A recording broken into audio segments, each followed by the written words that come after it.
সকলকে স্বাগত। তোমরা দেখছো তোমাদের প্রিয় চ্যানেল জাস্ট ওয়ান স্টেপ। দেখো, আজকে হচ্ছে ক্লাস নম্বর 8 আরআরবি রেল গ্রুপ ডির যে প্রিভিয়াস ইয়ার কোশ্চেন, সেই প্রিভিয়াস ইয়ার কোশ্চেন কিন্তু তোমাদের করাচ্ছি। এটা হচ্ছে আমার 8 নম্বর ক্লাস। এখানেও অনেক গুরুত্বপূর্ণ কোশ্চেন আছে এবং কোশ্চেনের সহ ব্যাখ্যা এবং বিশ্লেষণ কিন্তু রয়েছে, তাই ভিডিওটি কিন্তু অবশ্যই মিস করবে না। আর আগের যে 7টা পার্ট আমি করিয়েছি, সেই 7টা পার্ট তোমরা দেখো। এক্সেস একদম সম্পূর্ণভাবে বিশ্লেষণ করা আছে এবং সম্পূর্ণ বাংলায়। তাই আর আমার চ্যানেলে যদি নতুন এসে থাকো তাহলে অবশ্যই চ্যানেলটিকে সাবস্ক্রাইব করে রাখো এবং বেল আইকনটি প্রেস করে রাখো। চলো শুরু করি ভিডিওটি। দেখো, প্রথম প্রশ্ন, নিচের কোনটি মৃত ক্ষার ধাতুর উদাহরণ? সোডিয়াম, ম্যাঙ্গানিজ, ম্যাগনেসিয়াম না হচ্ছে অ্যালুমিনিয়াম? তাহলে মৃত ক্ষার ধাতুর উদাহরণ হচ্ছে ম্যাগনেসিয়াম। ঠিক আছে, ম্যাগনেসিয়াম হয়ে যাবে। ম্যাগনেসিয়ামের সংকেত হচ্ছে Mg, এটা কিন্তু খেয়াল রাখবে।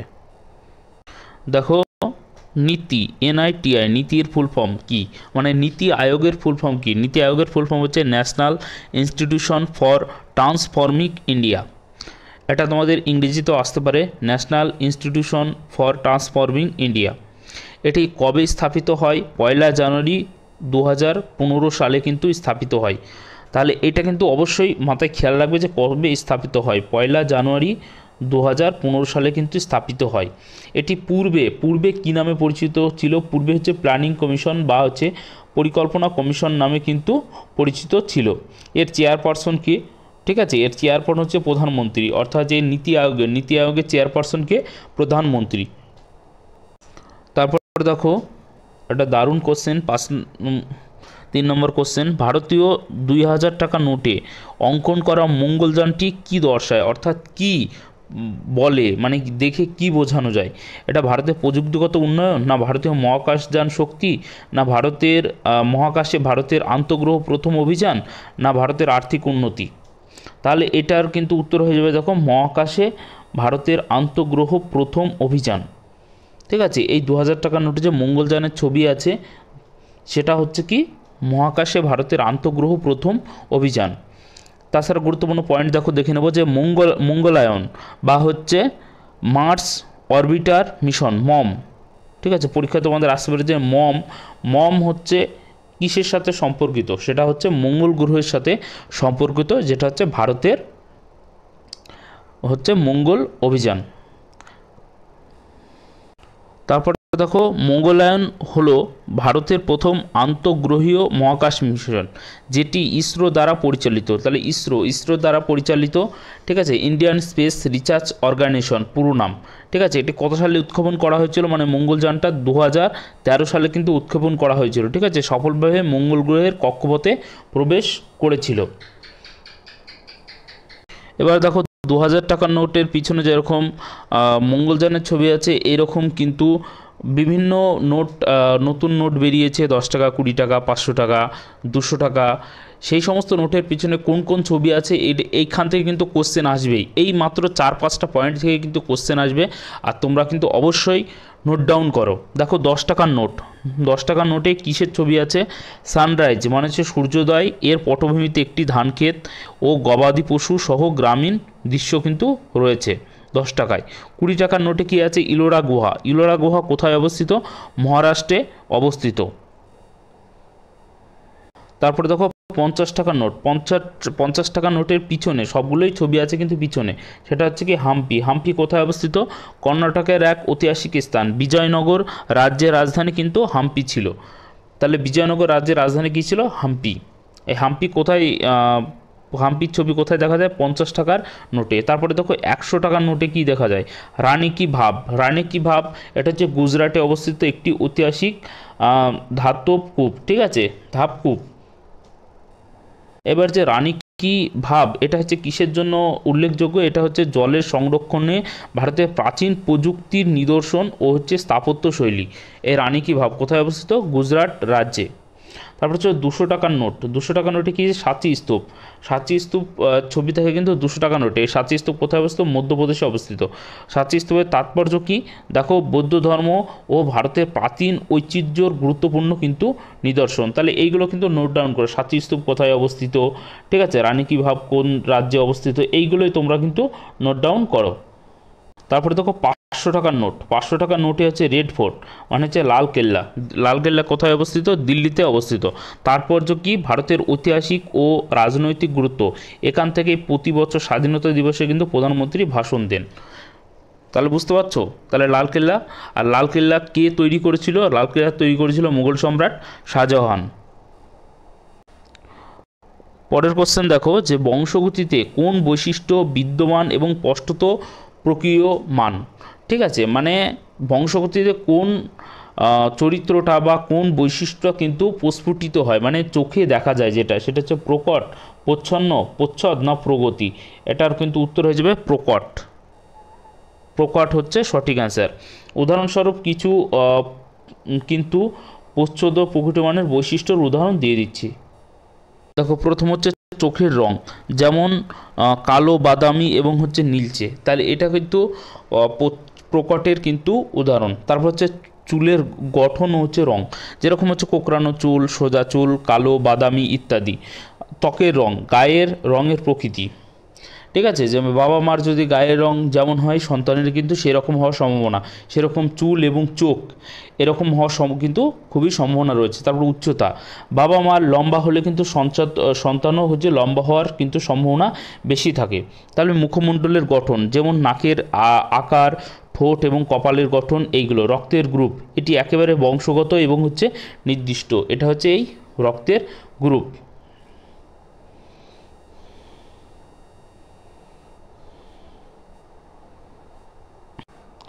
তারপর দেখো যে কিছু রোগের কিন্তু প্রবণতাও কিন্তু দেখা যায়, যেরকম হচ্ছে ডায়াবেটিস, উচ্চ রক্তপাত মানে উচ্চ রক্তচাপ মানে হাই ব্লাড প্রেশার, ঠিক আছে, থ্যালাসেমিয়া মানে যে রক্ত কমে যায়, ঠিক আছে। তারপর হচ্ছে বুদ্ধিমত্তা বা আইকিউ, আংশিক বংশগত, এটা পারিপার্শ্বিকতার উপরেও কিন্তু এটা নির্ভর করে। বুদ্ধিমত্তা মানে যে কোনো কেউ অনেকজন দেখা যায় জন্ম থেকে হচ্ছে বুদ্ধিমত্তা, কিন্তু অনেকজন আবার নির্ভর করে কিন্তু বয়সের সাথে সাথে কিন্তু এই বুদ্ধি বাড়ে। এটা হচ্ছে পারিপার্শ্বিকতার উপরে কিন্তু নির্ভর করে, কিন্তু আংশিকভাবে নির্ভর করে বংশগত। এবং বয়ঃসন্ধিকালে শারীরিক পরিবর্তন কখন শুরু হবে তা অনেকাংশে কিন্তু এটা বংশগতভাবেই নির্ভর করে।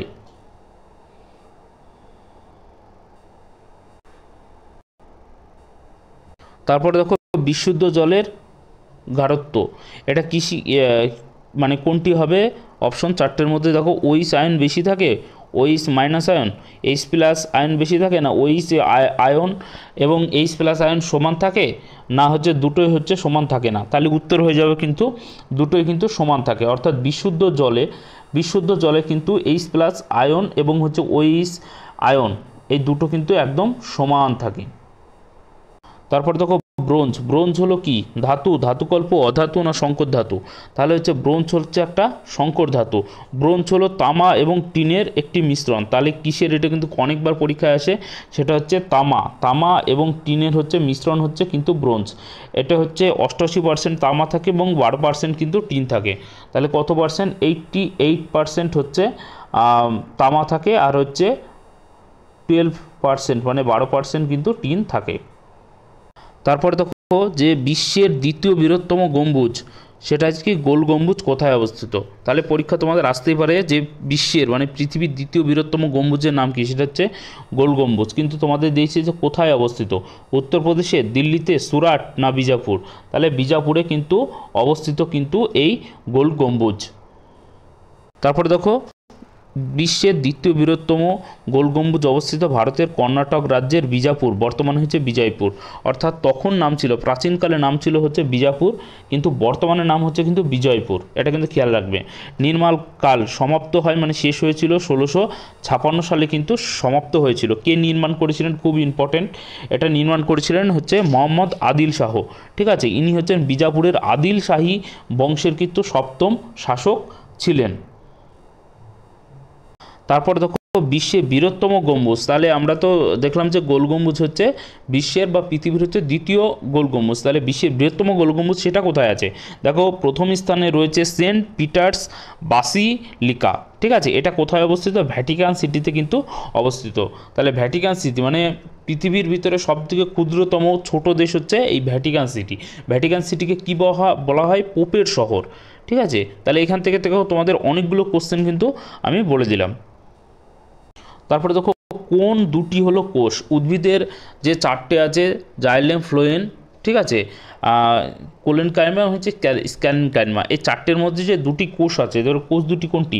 প্যারেনকাইমা কোলেনকাইমা, না স্ক্যালেনকাইমা কোলেনকাইমা, না প্যারেনকাইমা কোলেনকাইমা, না স্প্যারেনকাইমা হচ্ছে কোলেনকাইমা? তাহলে উত্তর হয়ে যাবে কিন্তু অপশন নিয়ে প্যারেনকাইমা এবং হচ্ছে কোলেনকাইমা, এই দুটো হচ্ছে কোষ। এগুলো কিন্তু মাথায় একদম বসিয়ে নাও। তারপর দেখো মারকিউরাস আয়নের যোজ্যতা কত? 2, 4, 1 না 5? এটার অপশন হয়ে যাবে 1, ঠিক আছে। মারকিউরাস আয়নের যোজ্যতা হচ্ছে 1। দেখো তোমাদের যে প্রিভিয়াস ইয়ার এই যে কোশ্চেন করাচ্ছি, তাহলে এখান থেকে কি কোশ্চেন আসতে পারে? হ্যাঁ, অবশ্যই কোশ্চেন রিপিট হতে পারে। সবথেকে বড় কথা হচ্ছে কোশ্চেনের পাশে পাশে যে সমস্ত আমি পয়েন্টগুলো তোমাদের তুলে ধরছি না, সেখান থেকে কোশ্চেন আসার সম্ভাবনা কিন্তু সব থেকে বেশি। তাই ভিডিওটি মিস করো না, একদম শেষ পর্যন্ত দেখো, আর বন্ধুদের সাথে কিন্তু অবশ্যই করে শেয়ার করো। আর অন্যান্য যে আমি ভিডিওগুলো করেছি সেগুলো কিন্তু অবশ্যই করে দেখো।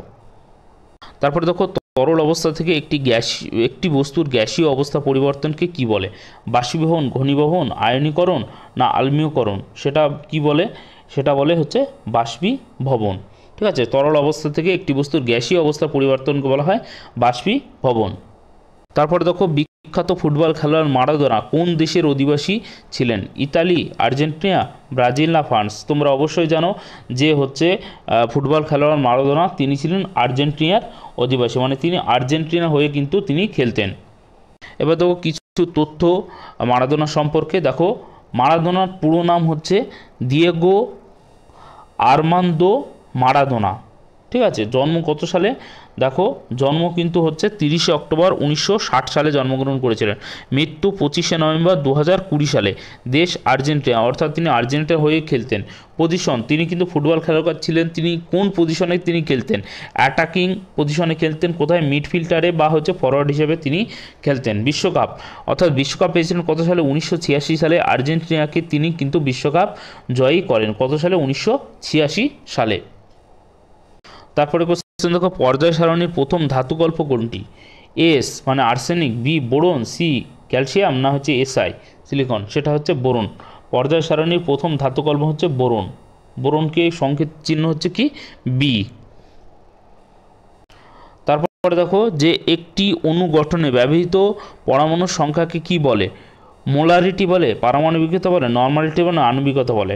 তাহলে দেখো একটি অণু গঠনে ব্যবহৃত পরমাণুর সংখ্যাকে বলে হচ্ছে পারমাণবিকতা, ঠিক আছে। তা এই ছিল তোমাদের হচ্ছে আজকের কিছু ইম্পর্টেন্ট কোশ্চেন। আরও একটা ভিডিও নিয়ে আসবো পরবর্তীতে। তোমাদের ভিডিওটা কেমন লাগলো অবশ্যই কমেন্ট করে জানাও, আর ভিডিওটা ভালো লাগলো অবশ্যই লাইক করো, আমার চ্যানেলটিকে সাবস্ক্রাইব করে রাখো।